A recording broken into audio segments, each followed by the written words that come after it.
me recibieron poniéndome una pistolita aquí, ahí tampoco se pudo averiguar quiénes fueron, era muy difícil. Esa pistolita me hizo quedarme quieto, porque dije yo, me meten un balazo con un balaú y quedo vegetal, y no se vale quedar vegetal. Bueno, el premio fue que me amarraron con la muchacha que cortaba el pelo, que era muy bonita, nos amarraron, mi señora decía, qué raro que no viene, qué raro que no, hasta que vino y vio que estábamos amarrados, y ya, a ella yo le he dado un consejo, esconda la plata en un ladrillo, en la pila, en una cuestión de metal, y le robaron todos los tintes, carísimos, ¿verdad? Pero bueno, sufrí también esa criminalidad, pero falta otra. El 12 de septiembre del año pasado me metieron 12 puñaladas en mi cuerpo. Estoy contra las dietas porque pesaba 35 kilos más y por eso no me llegó una estocada al corazón. Sin embargo, me llegaron estocadas al pulmón izquierdo y al riñón izquierdo. El sistema de seguridad costarricense es una maravilla. Me salvaron la vida. Yo estaba en Sabana Redonda, llegó un muchacho paramédico excelente, preparado en la Universidad de Costa Rica, y inmediatamente me hizo una transfusión de sangre. Yo sangraba como loco, pero como había estudiado medicina, me había puesto un almohadón contra mi cuerpo porque aquello era un sangrerío y ya comenzaba a perder la conciencia. Ya me le estaba estrellando al de arriba, diciéndole que viera que tenía pocos pecados, pero ya me estaba yendo, yo me estaba yendo. Claro, uno de los pecados los valora uno, ¿verdad? Y con uno es bien comprensivo. Y resulta, 75 años, ¿qué pecados hay? No sé, comerse algo de más siendo diabético, un confite o 2 confites. Bueno, me salvaron la vida. Fue muy duro, fueron 3 meses, casi no llego a 75 años porque me acuchillaron 12 de septiembre, cumplo 15 de septiembre los 75 años, que aquí ya los tengo y medio. Lo que les digo es esto, soy un ciudadano costarricense que ha sido agredido tremendamente con todos los delitos posibles que se pueda hacer contra una persona. Me he defendido con el revólver porque, gracias a Dios, el tipo que yo me estaba levantando y dijo, uy, voy a meterle el puñal en un ojo o en la garganta, según declaró la muchachita, hija de la empleada, que les había abierto la puerta diciéndome a mí a las 7 de la noche, empezaba Telenoticias, don Álvaro, venimos a hacer una consulta jurídica. Ella los llevó. La semana pasada fueron condenados en un abreviado, ella a 6 años de cárcel y a los otros 4. Inclusive el que me metió las 12 puñaladas y me despedazó los dientes con los zapatos, todo esto es postizo, 9 años a todos ellos, ¿verdad? Funcionó la justicia, funcionó el OIJ, porque los encontraron un mes después, Torremolinos, El Infiernillo, Sabanilla, Parrita, y el OIJ funcionó. Eso es un orgullo de los costarricenses y los tribunales funcionaron. La víctima no existe. Yo me enteré que los habían condenado de pura casualidad, porque yo fui, declaré y esperaba la molestia del juicio. Verle la cara, chocar con aquella gente, sobre todo con el tipejo que me decía dónde está la caja fuerte y otra puñalada. Pero yo no tengo caja y otra puñalada. Se habían llegado todo lo de la casa, una colección de lapiceros. Cada vez que salía de alguna oficina me regalaban un lapicero con algún dato. 30 relojes, entre ellos uno que me había regalado mi abuelita cuando cumplí 15 años y todavía funcionaba. Y todo lo botaron, incluidas las pantallas de todo, en el río Machuca, porque se dieron cuenta que habían asaltado a un ex magistrado y dijo, nos va a llevar el diablo. Y se lo llevó el diablo. El sistema costarricense, lo que hay que hacer como ciudadanos es apoyar todas las medidas que se puedan llevar adelante para mejorar también la condición de hacinamiento en las cárceles. Yo hice mi servicio social en la penitenciaría y el gran problema que tenía era las pulgas que llegaba a la casa, todo picado en el cuello y en otras partes, pero había que cambiarse, había que bañarse. El hacinamiento es un horror. El hacinamiento hace que el sistema de castigo busque sacarlos cuanto antes. El que me apuñaló estaba condenado a 8 años y salió a 4 por buena conducta. Lo contrataron como sicario en Parrita, lugar donde se consiguen, dicen, sicarios por 30,000 pesos. Bueno, resultó cierto. Bueno, ese fulano tiene un club de armas y supo, cuando yo encontré mi revólver y disparé al final, ya desmayándome, dice, ya disparó los 6 tiros, ese es un 38. El que sabe de armas conoce por sonido. Ya, pero yo recargué 4 tiros más. Entonces digo, uy, no lo voy a apuñalear, allá hay alguien más, no puede ser él. Porque claro, yo había estudiado medicina 4 años y boqueé y me hice el muerto y creyeron que estaba muerto. Todo esto es para que vean que las víctimas seguimos de pie. Las víctimas en un Estado de Derecho, que Estado de Derecho significa hacer el derecho y someterse a él. Por eso es que las figuras que se necesitan lo han dispuesto los penalistas, son figuras que necesitan el apoyo de las altas jerarquías políticas del país. Ellos son los que deben darnos seguridad. Yo soy un sobreviviente, estoy de pie, pero lógicamente considero que Costa Rica necesita más protección. Y otro detalle, el mito. Dijeron, ¿eran nicas? Le digo, no, eran costarricenses. ¿Pero no le sentiste el acento? No, eran costarricenses. ¿Eran jóvenes? Sí, de 20 años. Todos de 20 años. ¡Qué injusticia! En realidad vean que lo que aquí se ha dicho, yo lo he vivido, yo lo he sufrido y sigo de pie. Y le pido a todos ustedes una contribución para la Costa Rica nuestra que tanto queremos. Apoyemos las reformas necesarias para que la criminalidad en algún momento llegue a bajar sustancialmente en los delitos más graves.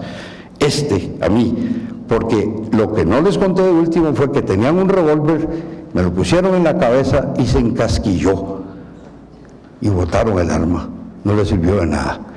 Y yo sí digo que hay que tener armas para protegerse, porque la policía no puede estar al lado suyo protegiéndolo, y yo me he protegido en 3 ocasiones. Muchísimas gracias, buenos días.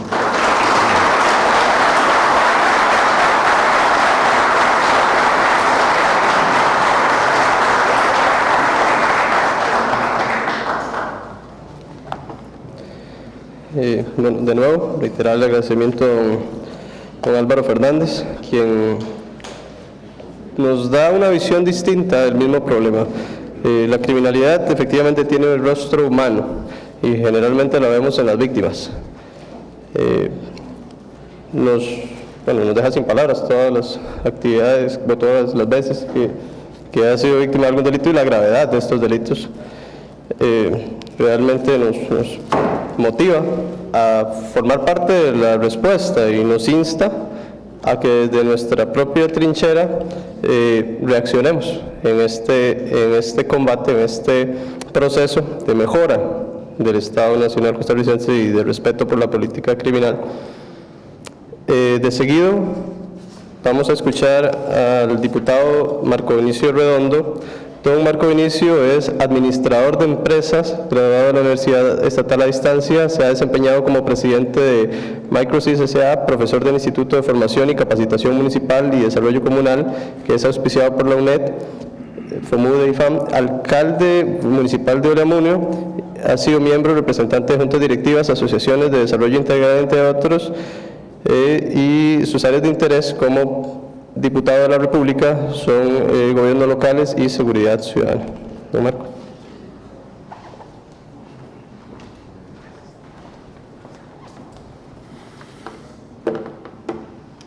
Muy buenos días a todos y a todas, y sobre todo a los compañeros de la mesa, don Michael, don Álvaro, don Elías, Carlos, don José Manuel.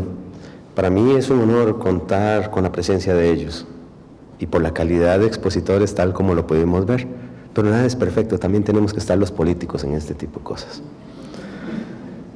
Y en ese sentido, creo que hoy nos puede dar un poco más de claridad las exposiciones de ellos, de que este tema no necesariamente tiene una ruta de solución. Este tema no lo podemos ver como que si hubiese una receta a la cual nosotros podemos seguir, o un algoritmo en donde podemos ir instrucción por instrucción para resolver el problema que acoge no solamente a nuestra sociedad costarricense, sino que también pudimos ver que este tema es un tema que va más allá de nuestras fronteras. Es un tema regional, es un tema mundo, pero también tuvimos la claridad de que hay un problema regional bastante acentuado. Y también nos hemos dado cuenta de que las cosas evolucionan. Nos hablaba don José Manuel de algo que me parece sumamente significativo, el famoso resguardo de antes. Juan Varela, ¿recuerdan esa novela?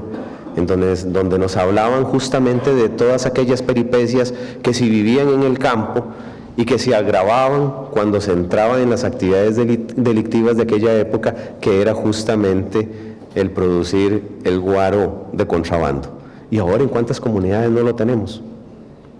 Bueno, pues esto nos lleva a que nosotros debemos de ver el problema desde la raíz, que tal vez es lo que nos está haciendo falta como sociedad. Porque como sociedad siempre hemos tenido el problema de que vemos los efectos, pero no atendemos las causas. Vivimos tratando de parchar paredes cuando eventualmente tenemos que cambiar las paredes. Y este tema, para mí, revierte de 3 elementos muy importantes. Primero, la prevención como tal. Por otro lado, la necesidad de la represión. Pero también tenemos la necesidad del tratamiento del fenómeno. Y desafortunadamente, siempre vemos estos temas por separados. No los tratamos de integrar para poder crear un sistema que funcione en favor de la disminución de la criminalidad y en favor de la seguridad de la ciudadanía. Y al punto de que hemos tenido un discurso que va casi focalizado sobre la represión. Cuando hablamos de los procesos electorales, ¿quién es el que nos cae mejor? ¿Cuál es el político que más le gusta a la sociedad? Aquel que promete las penas más altas. Aquel que le pretende dar a la sociedad más sangre. Y eso significa de que tenemos que generar evoluciones en nuestra concepción sobre el tratamiento del problema de la seguridad. La represión resulta necesaria, porque significa que nosotros tenemos que tener la capacidad como Estado para poder contener cuando la prevención no funcionó. Pero aquí estamos viendo el fenómeno al revés. Nosotros partimos de que tenemos que focalizarnos sobre la represión como el elemento importante para resolver el problema de la seguridad, cuando resulta ser de que la represión responde a la necesidad del Estado porque no funcionó la prevención. Y cuando hablo de la prevención, ¿qué es lo que significa en el fondo? ¿Qué es lo que tiene que estar haciendo el Estado en esa función? Tenemos que hablar de la información. Y quiero utilizar un ejemplo sobre algo que personalmente vivo. Yo soy fumador, por lo tanto puedo decir que soy adicto. Pero tengo una adicción que es aceptada por la sociedad. ¿Cuántas adicciones tenemos que nosotros las hemos venido penalizando a través del tiempo y convirtiéndolas más bien en un flagelo de aquellos que son desafortunadamente consumidores problemáticos de ese tipo de drogas? Pero quiero utilizar este ejemplo del cigarro por una acción afirmativa que ha tenido el Estado costarricense con la ley contra el tabaco. ¿Cuál ha sido el cambio que ha habido en cuanto a los fumadores desde el momento en que se implementa esta ley? Hay una disminución bastante perceptible. Hace 20, 30 años, posiblemente aquí tendríamos ceniceros y la gente estaría fumando en estos momentos, porque en todo lado se fumaba. Y no hubo condena por el consumo del cigarro. Hubo una actitud formativa de parte del Estado que empezó a crear un ambiente que permitía que la sociedad analizara, pensara y al final se transformó, al punto que ahora los fumadores somos los menos. Antes yo podía andar sin fósforos, no tenía ningún problema, porque en todo lado me encontraba alguien que fumaba. Ahora, si tengo cigarros, no lo puedo encender porque me cuesta conseguir a alguien con fósforos. Y eso se logró solo con información y con algunos niveles de restricción, pero no hubo prohibición. Ahí hubo una actitud de formación de parte del Estado. Pero también se está generando mayor educación en esa línea. Pero también existe una generación de valores que el Estado empezó a crear a través de todos estos procesos de información. Ahí hay actitudes positivas de parte del Estado costarricense, de nosotros como sociedad, que han demostrado que sí se puede, sin generalizar, sin crear una penalidad y ante todo permitiendo que sea el ciudadano, la ciudadana, quien defina qué es lo que más y mejor les conviene. Pero también aquí vimos otras cosas en donde falla el Estado, la vulnerabilidad. Mientras más sectores vulnerables tengamos, más personas vulnerables tengamos, más riesgo tenemos de que haya una incidencia criminal o que se vean motivados, a veces hasta compelidos, para que así sea. Entonces significa que como Estado debemos de trabajar lo que hoy nos decía don Elías, el problema de la distribución de la riqueza, ese coeficiente de Gini, que en vez de estar mejorando tiende a empeorar. Lo que está haciendo es creando caldo de cultivo para que las estructuras del crimen organizado puedan tener esa mano de obra que necesitan,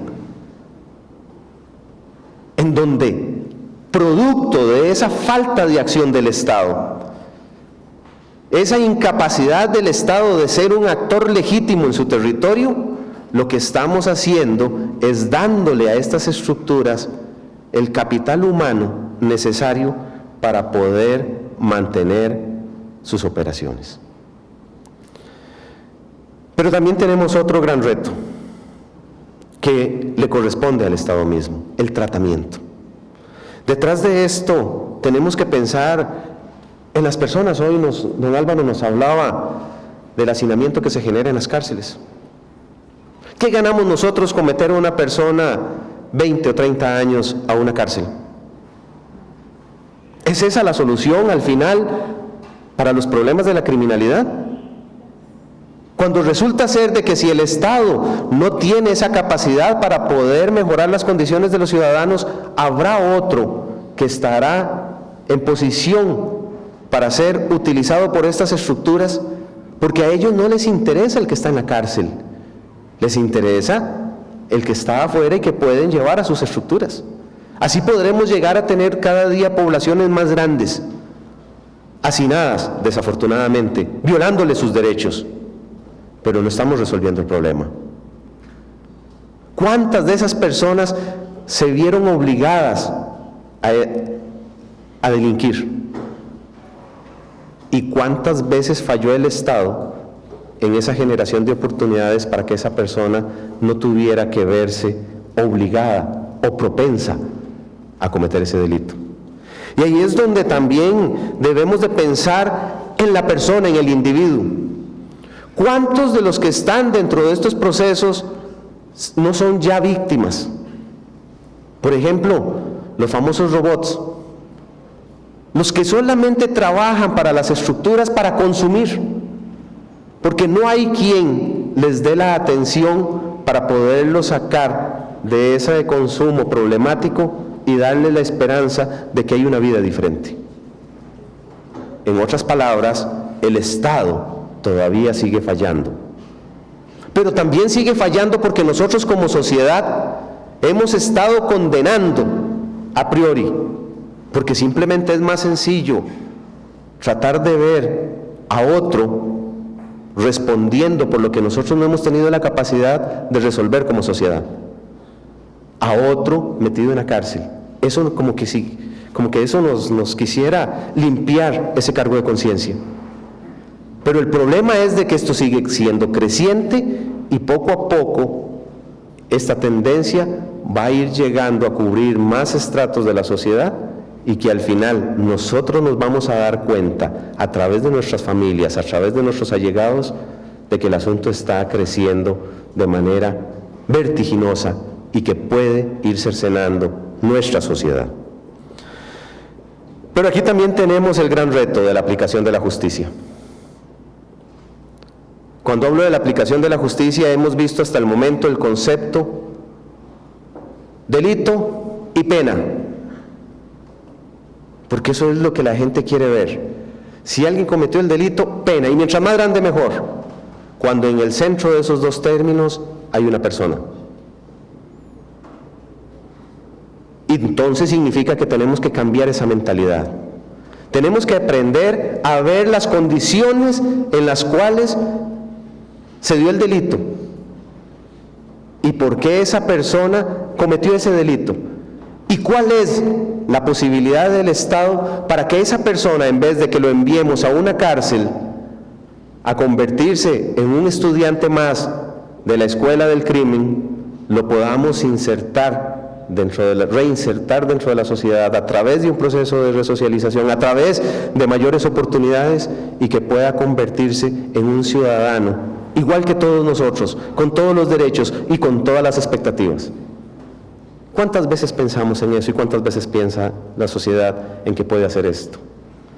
Pues justamente también está la parte de las víctimas, la reparación del daño, la justicia restaurativa.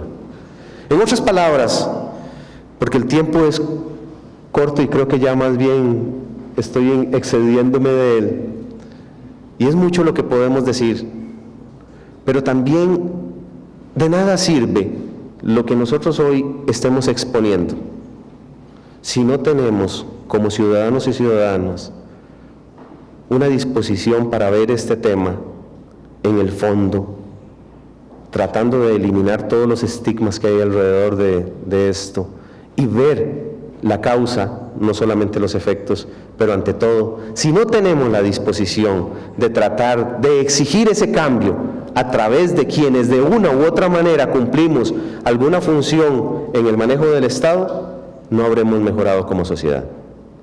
En otras palabras, este no es un asunto solamente de instituciones, este es un asunto de personas que formamos un colectivo, que podamos estimular una visión diferente, una visión más dirigida hacia las personas y menos dirigida hacia la penalidad, hacia el populismo, que desafortunadamente eso es lo que hasta el momento ha imperado. Con este foro, ya para terminar, estamos iniciando un proceso en donde ojalá nos puedan acompañar en las otras actividades. Hoy hemos visto la generalidad de la política criminal costarricense, pero hay muchos temas dentro de todo lo que hoy hemos conversado, dentro de todo lo que hoy hemos podido escuchar, hay muchos temas que tienen un interés específico y que requieren de que haya un análisis de mayor profundidad. Y por esa razón, los compañeros del Observatorio Internacional de la Delincuencia, y por lo menos nuestro despacho, estamos dispuestos a tratar de abrir ese espacio necesario para que empecemos a darle un poquito más de análisis a cada uno de estos temas.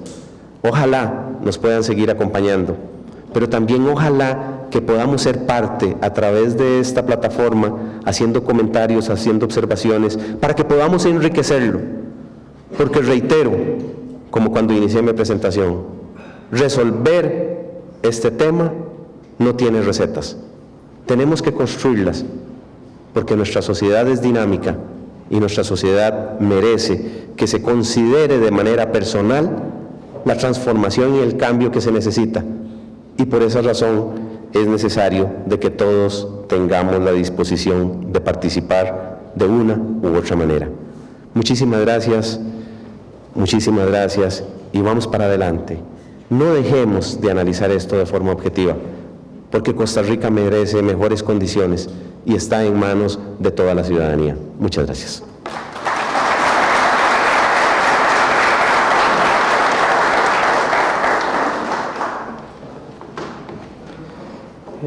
Bueno, agradecer a don Marco su exposición. Él nos habló mucho de lo que es nuestro modelo actual de política criminal, que es un modelo principalmente reactivo, o sea, que espera la comisión del delito para actuar en consecuencia, siendo lo más recomendable, reconocido por todos nosotros, el modelo preventivo, o sea, debemos actuar antes de que el delito se cometa.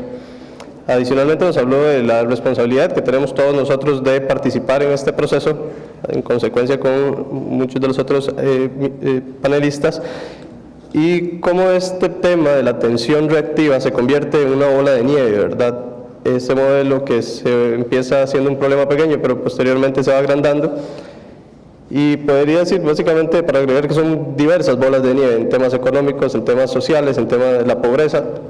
Cada vez que atendemos de manera represiva un delito y no estamos desatendiendo otras estructuras sociales y estamos afectando la estructura económica nacional. Por lo tanto, son parte de las ventajas que tenemos de adoptar un modelo realmente preventivo. Para finalizar, vamos a iniciar el periodo de preguntas. Inicialmente vamos a incorporar las preguntas que nos han hecho a través de la red social Facebook.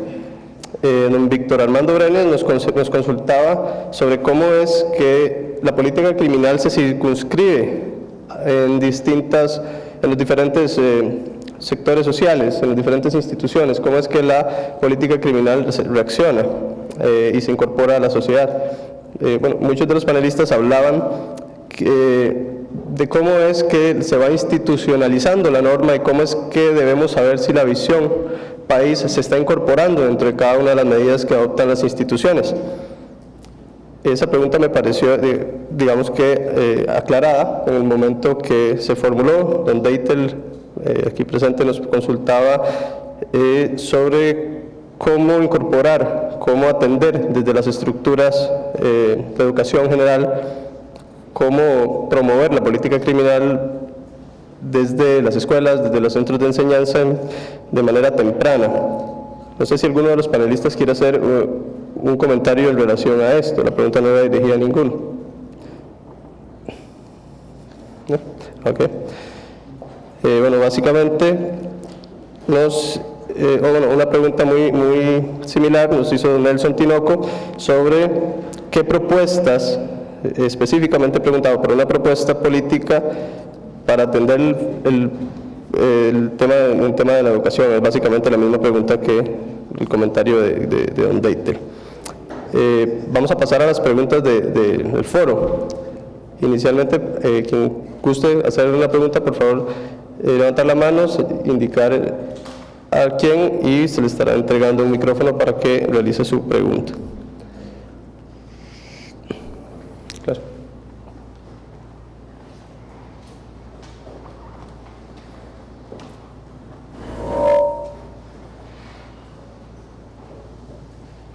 Buenas tardes.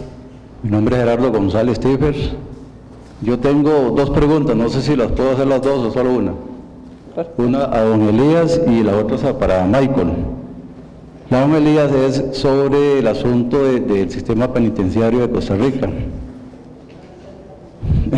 Creo que antes de los años 80, la población penal en el país quizás era de 3.000, no llegaba a los 4.000, ahora se triplicó.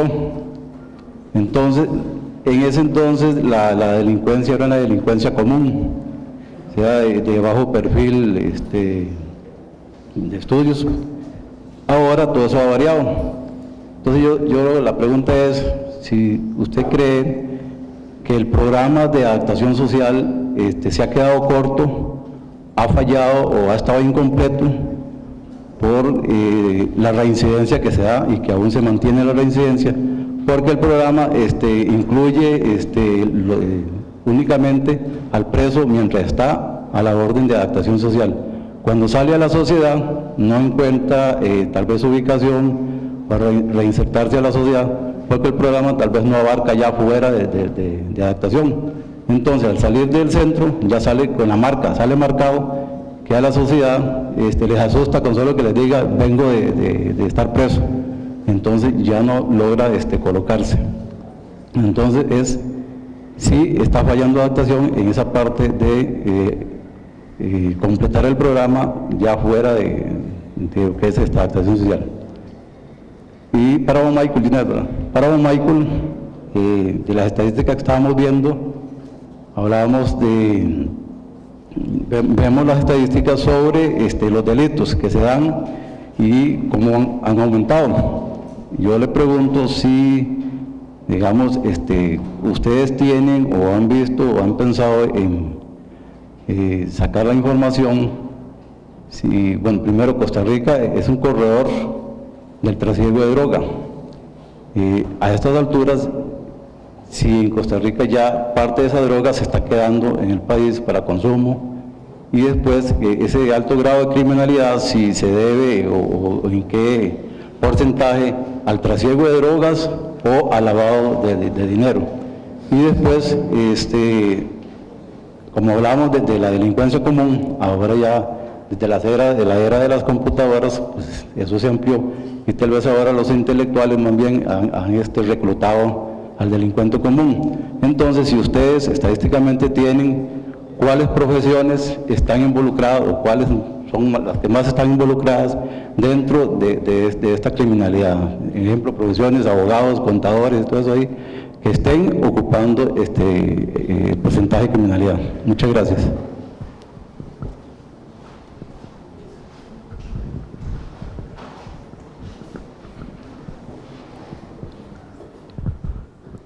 Entre 1992 y la actualidad, la tasa de presos y presas en Costa Rica se triplicó, un poco más que se multiplicó por 3 y algo más. Al mismo tiempo, la infraestructura se generó hacinamiento por déficit, que no hay suficiente infraestructura, y la relación numérica presos por cada funcionario también se deterioró muchísimo. No obstante, el país está bien encaminado. Hay ya 3 prisiones que se van a inaugurar en los próximos meses, que tienen una excelente arquitectura penitenciaria, y también se está reclutando y capacitando a personal para atender estas nuevas prisiones, y el hecho de que se haya triplicado el número de presos y presas. El país está trabajando bien en el sentido de que se ofrece trabajo y capacitación y educación a los privados de libertad, pero no el 100% estudia y trabaja. Hay que lograr que el 100% de las personas privadas de libertad estén ocupadas, porque el ocio es muy deletéreo. Me decía una anécdota que tiene gran parte de verdad. El director de seguridad del sistema penitenciario sueco me decía: los presos hablan de 3 cosas: de mujeres, de fútbol o de cometer otros delitos. Si los tenemos ocupados con la cabeza en capacitarse, en estudiar, en aprender un oficio, eso es bueno también para la seguridad. Y efectivamente, si en las prisiones donde hay hacinamiento y ocio, montones de personas que están sin hacer nada durante muchos años y después los largan para la sociedad, eso no funciona bien. y bueno, es un problema que hay en todos los países. Si hay desempleo para la población en general, tanto peor es la situación del que tiene antecedentes penitenciarios y se le dificulta más para conseguir el empleo. Pero eso es lo que hay que hacer. Hay que continuar esforzándose en evitar el ocio al interior de las prisiones. Esto se está haciendo con convenio con el Ministerio de Educación y hay que fortalecer esa línea para que los que salgan en mejores condiciones para no fracasar al retornar a la vida en libertad. Pero en fin, es un problema que no solo ocurre en Costa Rica. Comparativamente, en los sistemas penitenciarios de la región, el sistema penitenciario de Costa Rica ocupa una posición de privilegio, de los menos malos, digamos, a pesar de los problemas que hay. Pero usted ha señalado un hecho que es neurálgico. Los que salen, lo mismo que necesitan un trabajo, y muchos de los que están adentro, si hubieran tenido un trabajo con un ingreso modesto, tampoco hubieran delinquido. En fin, esa es la tarea a la que hay que continuar abocándose, meterle el esfuerzo. Lamentablemente no tenemos una respuesta mágica, tomar una aspirina para que se resuelva el problema como quisiéramos.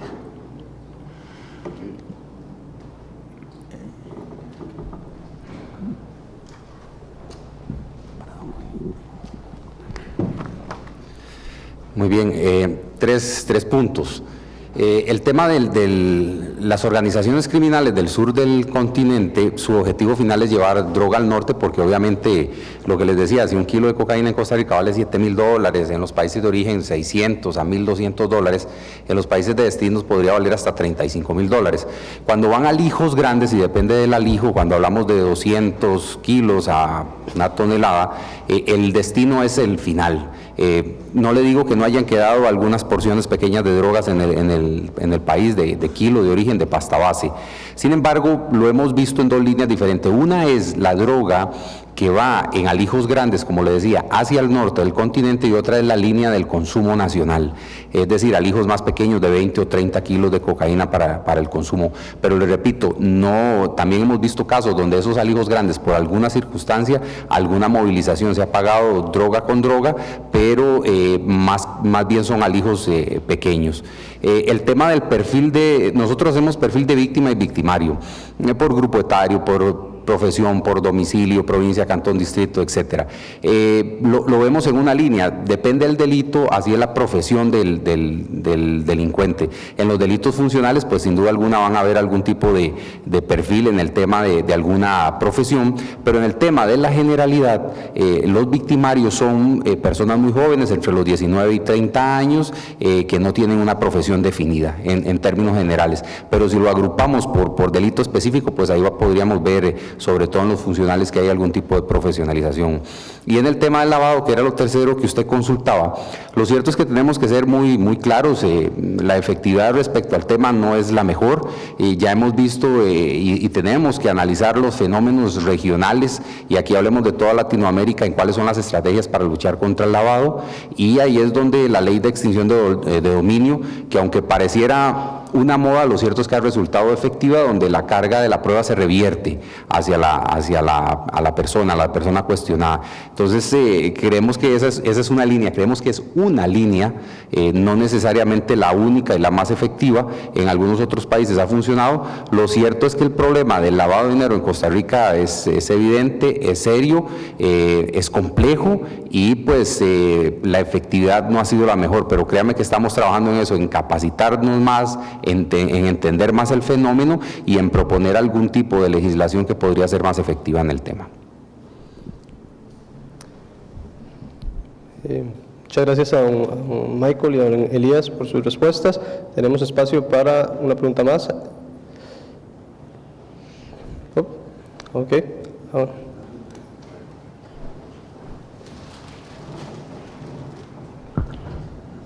Buenas, me llamo Randall González, es un placer estar al frente de ustedes y realmente muy buenos sus comentarios.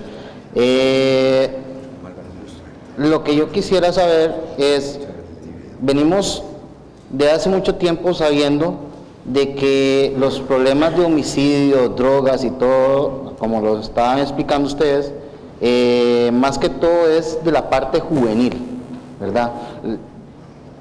Los métodos que se vienen implantando actualmente son beneficiarios para nuestro futuro, que actualmente nosotros deberíamos de implementar acá la parte educativa también, desde la parte primaria y secundaria, donde vemos actualmente, hace poco, vimos las noticias donde un joven fue amedrentado por otro compañerito con un cuchillo. Vemos que no es la primera vez que ese niño tenía un asalto, que ya otros compañeros lo habían asaltado. Vemos hace poco también la parte donde ambas compañeritas tuvieron un problema por rivalidad de género. Y actualmente vemos esto, que desde muy abajo, desde muy pocas edades, se viene construyendo y se va haciendo un tipo callo. ¿Qué podemos hacer? ¿O cómo nos podemos identificar a esas personas y ir actualizándolas o incorporándolas a un mejor futuro? Porque se nos cierran las puertas a muchos jóvenes, pues como bien dicho ustedes, algunos vienen con muchos estudios, otros con pocos estudios, y aún así las puertas laborales también se nos han cerrado bastante. Entonces, es un conflicto que viene desde muy abajo,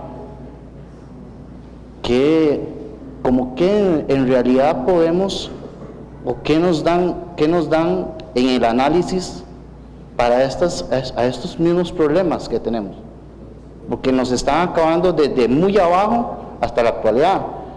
Mi persona ha tenido un momento de que estuve en la casa y en cuestiones de segundos un par de motorizados jóvenes, porque los identifiqué que eran muy jóvenes, llegaron y me entraron con otra persona y casi la asesinan. Entonces, si sabemos, como les repito, desde muy poca edad, y lo sabemos, estas personas, estos jóvenes, ya vienen con un currículo demasiado grueso. Ya viene demasiado grueso. Ya de sus 15, 16 años ya saben lo que es un arma de 9 milímetros. Ya saben cómo usarla, desarmarla, limpiarla. ¿Qué tenemos?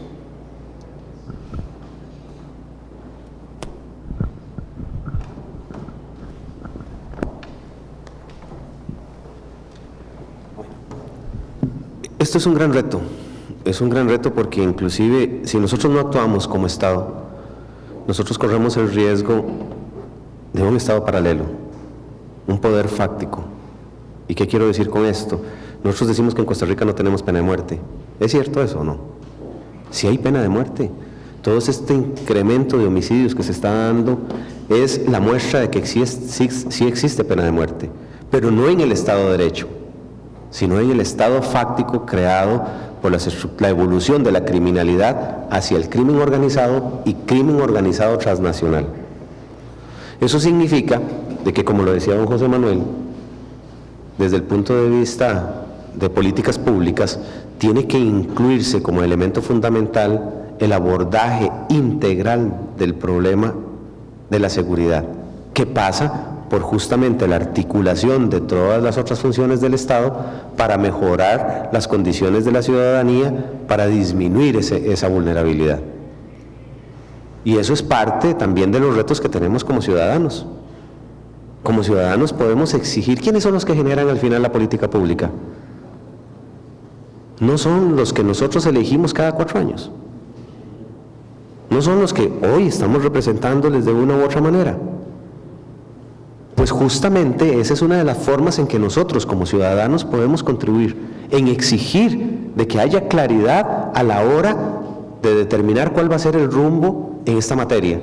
Pero insisto, no pensando en el populismo que nos han vendido como idea, sino más bien todo lo contrario, pensando, como también lo dijeron mis compañeros expositores en su gran mayoría, en la necesidad de que haya una integración desde el punto de vista de políticas públicas que garanticen justamente las mejores condiciones para la ciudadanía.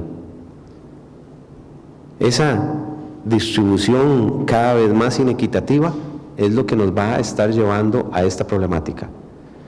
Y ahora las estructuras criminales están creciendo a tal nivel de que inclusive nuestros niños en las escuelas son presionados, o sea que ya hay niños que trabajan para estas organizaciones. ¿Y qué es lo que hacen? Justamente obligar a los otros niños que no están dentro de esas organizaciones a convertirse en consumidores. ¿Y qué hemos hecho como Estado? ¿Qué hemos hecho como ciudadanos y ciudadanas? Este problema se da y ¿cuánto denunciamos? Pero también ahí es donde viene la parte de la institucionalidad. Por eso, este es un asunto que tenemos que resolver de forma integral, en donde inclusive como ciudadanos tenemos una responsabilidad, no solo cuando le pidamos a la clase política que dé respuestas claras sobre cómo es que piensa resolver este tema, sino también desde nuestro mismo conocimiento, generando las denuncias para que las instituciones puedan responder con rapidez y obviamente en detrimento de toda ese crecimiento que ha estado teniendo el crimen organizado. En otras palabras, al final es una tarea de todos y de todas. Muchas gracias, don Marco, por su respuesta. Nos está pidiendo una última pregunta, si vamos a pedir que sea un poquito más concisa para poder dar por terminado el evento.